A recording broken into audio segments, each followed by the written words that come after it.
نحمده ونصلي على رسوله الكريم أما بعد فأعوذ بالله من الشيطان الرجيم بسم الله الرحمن الرحيم واعلموا أنما غنمتم من شيء فأن لله خمسه وللرسول ولذي القربى واليتامى والمساكين وابن السبيل صدق اللہ العظیم۔ آج 10واں روزہ ہے اور ہمارا 10واں پارہ ہے۔ اس کی مختصر تفصیل یوں ہے کہ 10ویں پارے میں اللہ تعالیٰ نے 2 صورتوں کو بیان فرمایا۔ ایک صورت انفال ہے اور دوسری صورت التوبہ ہے۔ صورت انفال سے مراد ہے مال غنیمت۔ دشمن کے ساتھ جب مقابلہ ہوتا ہے تو جب دشمن وہاں سے بھاگتا ہے تو پیچھے جو مال چھوڑ کر جاتا ہے جہاد کے دوران اسے مال غنیمت کہا جاتا ہے۔ تو مال غنیمت کا طریقہ کار، تقسیم کا طریقہ کار کیا ہے؟ تو اللہ تعالیٰ نے قرآن مجید میں فرمایا کہ اس کے 5 حصے کیے جائیں گے۔ 5 حصوں میں سے 4 حصے مجاہدین میں تقسیم کر دیے جائیں گے، ایک حصہ وہ بیت المال میں دیا جائے گا۔ جب بیت المال میں وہ حصہ جائے گا پھر وہاں سے کیسے تقسیم کرنا ہے؟ فرمایا سب سے پہلے حضور صلی اللہ علیہ وسلم کا حصہ نکالنا، پھر حضور صلی اللہ علیہ وسلم کے رشتہ داروں کا حصہ نکالنا، پھر اس کے بعد جو حصے 3 باقی رہ جائیں گے وہ یتیموں، مسکینوں اور مسافروں کو دیا جائے گا۔ اور اس کے بعد جنگ بدر کا کچھ منظر کشی کی گئی ہے کہ جنگ بدر میں کفار کی تعداد 1000 تھی اور مسلمانوں کی تعداد 313 تھی۔ اب یہ سب سے پہلی جنگ تھی۔ اللہ تعالیٰ نے مسلمانوں کی نظروں میں کافروں کی تعداد کم دکھائی۔ اللہ تعالیٰ فرماتے ہیں میں نے کم تعداد دکھائی اس لیے کہ مسلمان کہیں ایسا نہ ہو ان کی زیادہ تعداد دیکھ کر جنگ ہی نہ کریں۔ میں نے جنگ بھی کروانی تھی اور تعداد بھی کم دکھائی اور میں نے فرشتوں کو نازل کر کے مسلمانوں کو فتح بھی نصیب فرمائی۔ اور آگے جو ہے وہ اللہ تعالیٰ نے فرمایا ہے اطیعوا اللہ ورسولہ ولا تنازعوا فتفشلوا۔ یہ جو آیت ہے اس میں جنگ اور ہر مشکل اور پریشانی سے نکلنے کا ایک اصول بیان فرمایا کہ ثابت قدم رہو، جہاں بھی جاؤ ثابت قدم رہو۔ ثابت قدم کے ساتھ ساتھ فرمایا فذکروا اللہ، اللہ کا ذکر ضرور رکھو۔ جہاں بھی جاؤ اللہ کا ذکر ضرور، اللہ کو یاد کرو۔ حضرت یونس علیہ السلام مچھلی کے پیٹ میں تھے، وہاں کتنے اندھیرے تھے اور کتنی وہ تنہائیوں میں تھے، کتنی مشکلات میں تھے، لیکن وہاں انہوں نے کس کو یاد کیا؟ اللہ کو، لا الہ الا انت سبحانک انی کنت من الظالمین۔ اور اللہ فرماتے ہیں ذکر کرو میرا، جہاں بھی جاؤ ذکر کرو۔ ذکر 2 طرح کا ہوتا ہے، ایک لسانی ہوتا ہے، قلبی، جس طرح ہم زبان کے ساتھ جمعے والے دن جمعے کے بعد کرتے ہیں، یہ زبانی ہے۔ قلبی کے دل کے ساتھ بیٹھ کر ذکر کرنا، یہ دونوں طرح شریعت میں جائز ہے۔ اور صحبت بہت ضروری ہے، اللہ والوں کی صحبت میں بیٹھنا یہ بہت ضروری ہے۔ یہ صحابہ اکرام، صحابی نکلا ہی صحبت سے ہے کہ وہ حضور کی صحبت میں رہتے تھے تو وہاں سے صحابی نکلا۔ جتنے بھی صحابہ ہیں، ہر قوم کے صحابہ وہ اپنی نبی کی صحبت میں رہتے، وہاں سے صحابی نکلا صحبت سے۔ اب آگے فرمایا وَلَا تَنَازَعُوا، اختلاف نہ کرو، فَتَفْشَلُوا، کمزور ہو جاؤ گے۔ اگر آپس میں اختلاف کرو گے کمزور ہو جاؤ گے، اللہ کا قرآن کہتا ہے وَتَذْهَبَ رِيحُكُمْ، ہوا میں اکھڑ جاؤ گے۔ کہ جب انسان آپس میں لڑتا ہے، جھگڑا کرتا ہے تو کمزور پڑ جاتا ہے، اور یہی صحابہ اکرام کو درس دیا جاتا تھا۔ تو صحابہ اکرام ایک رہے تو پوری دنیا میں ان کا نام رہا، پوری دنیا میں اسلام پہنچا۔ آج مسلمان آپس میں اختلاف کرنے لگے، کوئی کسی کو کیا کہتا ہے، کوئی کسی کو کیا کہتا ہے، کوئی کسی کو کیا کہتا ہے، لیکن کافر سب مسلمانوں کو ایک نظر سے دیکھتا ہے کہ یہ مسلمان ہے۔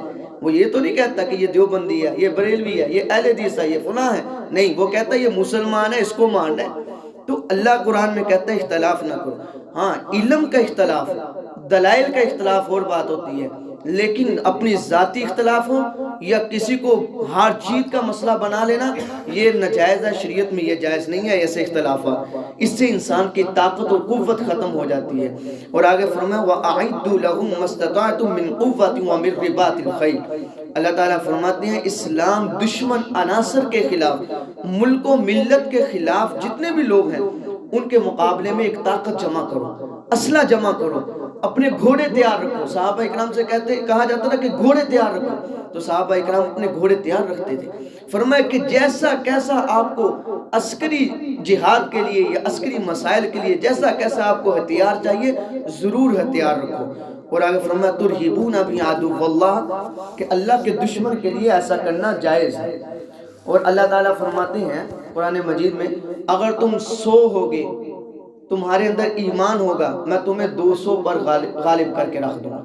اگر تم 1000 ہوگے تمہارے اندر ایمان ہوگا جہادی جذبہ ہوگا میں 2000 پر تم کو غالب کر دوں گا. اور آگے فرمایا ہے سورۃ التوبہ شروع ہوتی ہے بغاءۃ من اللہ ورسولہ الی الذین عاہدتم من المشرکین. جب رسول اللہ صلی اللہ علیہ وسلم نے مکہ کو فتح کیا آپ صلی اللہ علیہ وسلم مکہ کو فتح کرتے ہیں. کرنے کے بعد فرمایا کہ جزیرہ عرب میں جتنے بھی مشرکین ہیں ان سب کو نکالا جائے گا. اور اللہ کے نبی نے 4 مہینے کا ٹائم دے دیا کہ جتنے مشرک ہیں وہ 4 مہینے کا ٹائم سارے جو ہے فتح مکہ کو خالی کر دیں گے. اس کے بعد فرمایا اللہ تعالیٰ نے قرآن مجید میں کہ 4 مہینوں کے بعد کوئی مشرک مل جائے اس کو مار دینا ہے قتل کر دینا اور اس کو یا بند کر لینا اپنا غلام بنا لینا. تو صحابہ اکرام نے ایسے کیا اور فرمایا کہ حضرت عمر رضی اللہ تعالیٰ عنہ کا زمانہ آیا تھا ایسا زمانہ تھا کہ پورے عرب میں کوئی مشرک نظر نہیں آتا تھا. حضرت عمر رضی اللہ کا زمانہ ہے. اور آگے اللہ تعالیٰ نے فرمایا ہے الا تقاتلون قوما نکثوا ایمانهم. ان آیت کا تقاضا یہ ہے کہ مومن اپنے رب کے علاوہ کسی سے نہ ڈرے اور نہ ہی اپنے رب کے علاوہ کسی پر پرواہ کرے. صرف رب سے ڈرنا یہی ہے ایمان کا تقاضا. اگر رب کے علاوہ کسی سے ڈرو گے فرمایا کہ یہ شرک ہے. ہاں تبھی ڈرنا اور چیز ہوتی ہے. ایک سانپ ہے نا سانپ سے انسان ڈرے. حضرت موسیٰ علیہ السلام کو اللہ نے کیا فرمایا تھا کہ یہ جو آپ نے عصا پھینکا ہے یہ سانپ بن گیا اس کو اٹھاؤ. حضرت موسیٰ علیہ السلام ڈر رہے تھے. اللہ نے فرمایا لا تخف خوف نہ کرو. یہ تبھی ڈرنا ہے طبیعت کا ڈرنا ہے. یہ ڈرنا اور بات ہے لیکن ایک اللہ سے ڈرنا اور بات ہے. یہ جو بات ہے یہ ایمان کی بات ہے. اور آگے فرمایا انما یعمر مساجد اللہ من آمن باللہ. مشرک لوگ حاجی اب جاتے تھے مکہ میں ان کو پانی پلاتے آب زمزم مسجد حرام کی تعمیر کروانے کے بعد کہتے دیکھو ہم کتنا نیکی کا کام کرتے ہیں. اللہ فرماتے نیکی کا کام اسی کا قبول ہوگا من آمن باللہ جس کے دل میں اللہ پر ایمان رکھنا والیوم الآخر قیامت کے دن پر ایمان رکھنا. جو قیامت کے دن پر ایمان رکھتا ہے نماز قائم کرتا ہے وآت الزکاۃ زکات دیتا ہے ولم یخش الا اللہ اللہ سے ڈرتا ہے فرمایا اسی کی نیکی قبول کی جائے گی. اب سوال ہوتا ہے لوگ سوال کرتے ہیں کہ کافر لوگ کتنی خدمت کرتے ہیں کیا کچھ کرتے ہیں تو ان کی نیکیاں کدھر جائیں گی. تو میں ایک واقعہ سناتا ہوں مختصراً کہ اللہ نے 2 فرشتے نازل کیے. کہا کہ ایک جگہ پہ جاؤ ایک بندہ ہے اس کو مچھلی کھانے کی بہت طلب ہے اس کو جا کر مچھلی پہنچاؤ. دوسرا وہ بندہ ہے جس کے گھر کے اندر زیتون کا تیل پڑا ہے وہ پینا چاہتا ہے استعمال کرنا چاہتا ہے. اللہ تعالیٰ نے فرشتے کو آرڈر دیا جاگے اس شیشی کو توڑ دو. اب وہ گیا اس نے اپنا کام کیا یہ گیا اپنا کام کیا. کرنے کے بعد دوبارہ واپس جا رہے تھے ملاقات ہوئی. کہا کیسے گئے انہوں نے کہا کہ میرا یہ کام تھا. انہوں نے کہا میرا یہ کام تھا. اللہ رب العزت کے پاس گئے جا کر کہا یا اللہ بات سمجھ میں نہیں آئی. وہ چیز گھر میں موجود تھی اس کو توڑوا دیا گیا. یہ چیز گھر میں موجود نہیں تھی جہاں سے ملنی تھی وہاں سے گھر تک پہنچائی گئی. یہ کیا وجہ تھی؟ اللہ نے فرمایا ایک تھا کافر ایک تھا مسلمان. مسلمان کو یہ طلب تھی کہ میں زیتون پی لوں اور کافر کو یہ طلب تھی کہ میں مچھلی کھا لوں. میں نے اس کو مچھلی پہنچائی. کیوں؟ اس کی ایک نیکی باقی تھی. میں نے کہا کہ اس کو دنیا میں اس کا نیکی کا بدلہ دینا ہے کل آخرت میں اس کو بدلہ نہیں دینا. یہ مسلمان تھا اس کا ایک گناہ باقی تھا.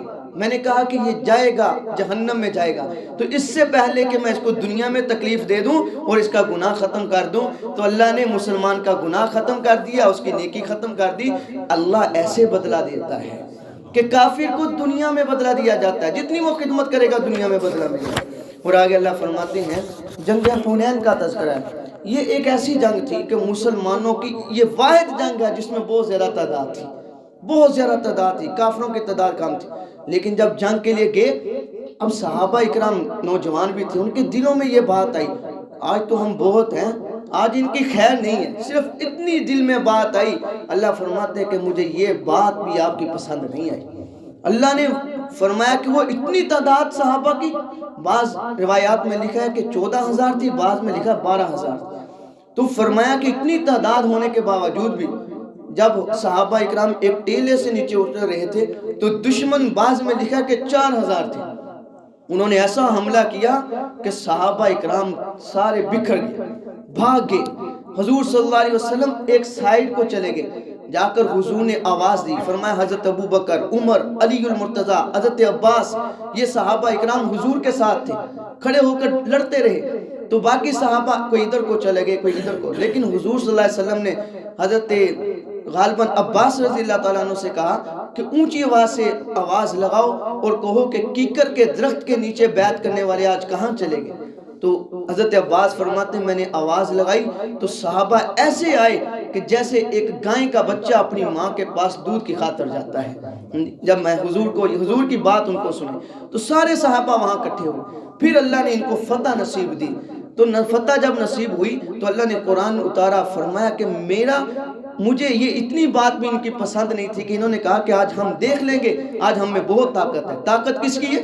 صرف اللہ کی ہے، اس کے علاوہ کسی کی نہیں۔ تو آگے اللہ تعالیٰ زکوٰۃ کا حکم فرماتے ہیں کہ زکوٰۃ جو ہے اپنے پاس سونے اور چاندی کو جمع کرتی ہیں اور ولا ينفقون فی سبیل اللہ کے راستے میں خرچ کرنا پسند نہیں کرتے۔ تو فبشرہم بعذاب علیم، اللہ فرماتے ہیں ان کو خوشخبری دے دو، ان کو عذاب علیم، دردناک عذاب کی خوشخبری دو۔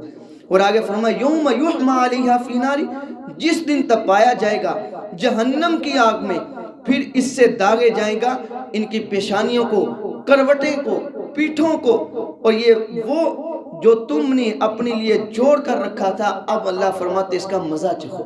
یعنی جو زکوٰۃ نہیں دیتے ان کے لیے بہت دردناک عذاب ہے، بہت دردناک اللہ نے عذاب رکھا ہوا۔ اس لیے زکوٰۃ جس پر فرض ہے وہ ضرور دے، جتنی ہے، کیونکہ علماء نے مسائل لکھے ہوئے ہیں، الحمدللہ ہر طرح کا مسئلہ موجود ہے، آپ کی جتنی زکوٰۃ بنتی ہے پوچھ کر ادا کرنی چاہیے۔